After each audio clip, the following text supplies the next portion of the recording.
Polavaram project నిర్వాసితుల కోసం సేకరిస్తున్న భూసేకరణ కూటమి నాయకులకు ఏటీఎంలా మారిందని పోలవరం మాజీ ఎమ్మెల్యే తెల్లం బాలరాజు విమర్శించారు. పోలవరం ప్రాజెక్టు నిర్వాసితుల కోసం ప్రభుత్వం సుమారు 4000 ఎకరాలపైన భూసేకరణ చేసిందన్నారు. అయితే ఈ భూసేకరణలో స్థానిక ఎమ్మెల్యే అనుచరులతో పాటు కొందరు దళారులు, అధికారులు నిర్వాసితుల నుంచి అక్రమంగా కమిషన్లు దండుకున్నారని ఆరోపించారు. ఒక్కొక్క నిర్వాసితుల నుంచి 15 నుంచి 20% వరకు కమిషన్లు తీసుకుంటున్నారన్నారు. ఈ వ్యవహారంపై జిల్లా ఉన్నతాధికారులు ప్రభుత్వం సమగ్రమైన విచారణ చేస్తే వాస్తవాలు బయటకు వస్తాయన్నారు. అలాగే భూసేకరణలో అక్రమాలు చోటు చేసుకుంటున్నట్లు మీడియాలో పెద్ద ఎత్తున కథనాలు వస్తుంటే కనీసం CM Chandrababu Naidu, deputy CM Pawan Kalyan మాట్లాడకపోవడం బాధాకరమన్నారు. మరి ఈరోజు పోలవరం ప్రాజెక్టు మరి నిర్వాసితుల కోసం 2వ విడతలో మరి భూసేకరణ మరి జరుగుతుంది.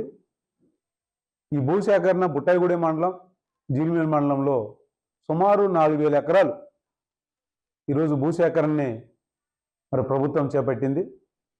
ఈ భూసేకరణ మరి స్థానిక ఎమ్మెల్యే అనుచరులకి, దళారులకి, అధికారులకి ఒక ఏటీఎంగా ఈరోజు ఉపయోగపడుతుంది. పెద్ద ఎత్తున ఈ భూసేకరణలో అవినీతి అక్రమాలు జరుగుతున్నాయి. ఈరోజు రైతుల దగ్గర నుంచి ఎకరానికి వచ్చి 15 నుంచి 20% ఈరోజు లంచాలు తీసుకుంటున్నారు. ఇంత పెద్ద ఎత్తున అవినీతి అక్రమాలు జరుగుతున్నా కానీ ఈ కూటమి ప్రభుత్వం ఈరోజు చోద్యం చూస్తుంది. స్థానిక ఎమ్మెల్యే అనుచరులు, దళారులు, అధికారులు కుమ్మక్కుతో ఈరోజు ఈ అవినీతి అక్రమాలు జరుగుతున్నాయి. కానీ ఈరోజు చంద్రబాబు నాయుడు కానీ, పవన్ కళ్యాణ్ కానీ ఎక్కడ కూడా నోరు మెదవడం లేదు, ఎక్కడ కూడా స్పందించడం లేదు. ఇంత పెద్ద ఎత్తున జరుగుతున్నా కానీ నిమ్ముకు నేరెత్తినట్టు ఈరోజు ప్రభుత్వం ఉంది. ఇంత అవినీతి ఎప్పుడు కూడా మరి జరగలేదు.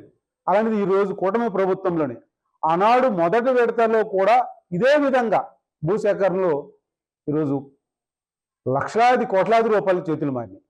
అదే విధంగా ఈరోజు అదే తంతుతో ఈరోజు 2వ విడతలో కూడా సుమారు 4000 ఎకరాలు భూసేకరణ చేస్తుంటే మరి ప్రతి రైతు కాడ నుంచి 15 నుంచి 20% ఈరోజు వసూలు చేస్తున్నారంటే నిజంగా ఈ ప్రభుత్వానికి కనీసం మానవత్వం కూడా ఉందని నేను అడుగుతున్నాను.